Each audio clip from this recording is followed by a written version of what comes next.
Good day, ladies and gentlemen. Here we have a 2007 Honda VT750 Shadow Ace. I've done some modification to it.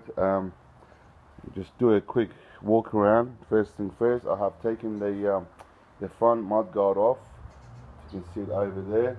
I just think it looks a bit better, meaner without it.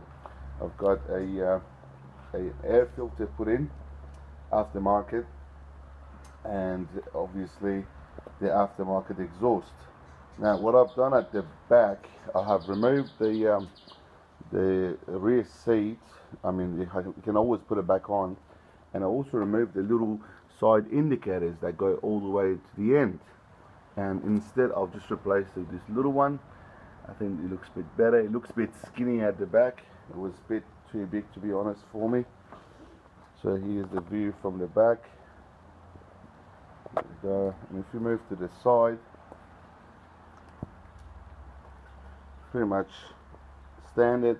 The only thing is, as I said, I have removed this little shiny chrome thing that goes here with the big indicators that I didn't like, so I just removed them and I put in a indicators I got from eBay for $16 for a pair, I believe it was. I just got it sort of cleaned. Another thing that I changed was the handlebar. Now with the Ace, the problem with the handlebar, they don't have the risers on them. So what happens, the handlebar itself just basically goes down and into the bolt, and you just bolt it on. There is no riser on the stock one. So what I did, I had to replace, basically get a drag bar to start with, and then got myself a 6-inch handlebar risers from eBay for $54, I believe, and I installed them myself. The only thing is, you got to be careful. You have to make sure you put a washer there and a washer underneath, otherwise this riser would basically sit on the rubber and it just wobble basically, so it won't do you any good and it'd be too dangerous to drive, I'll say. I had no idea. I looked on YouTube for anyone who could help me with that. No one had any idea, but I eventually found out that the riser was actually sitting on the rubber itself underneath as well. I don't know if you can see that.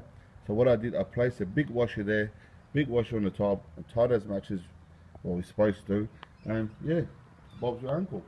And another thing I replaced was the front indicators. There were this giant big indicators, look like a car indicator at the front, that I didn't like, so I just replaced them with the two same ones that we got at the back, excuse me. And this is the overview of the whole thing. I think it looks much better with the drag bar than a stock handle, and we'll just turn it on and see what's it sound like. Okay, go.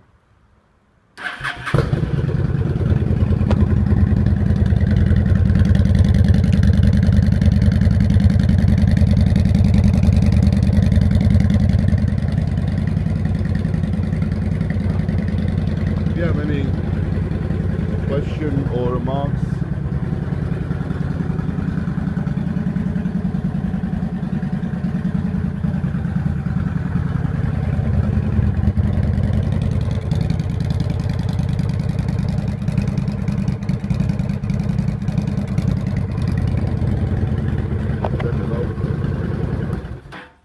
yeah, that's basically it. If you have any question or comments, just ask me.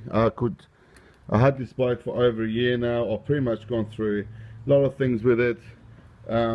If there's something I can help you guys with, please leave a comment, and I'll help you as much as I can. I can tell you what I got the drag bar from, the risers, their website that gives you ideas of how you can sort of improve your bike.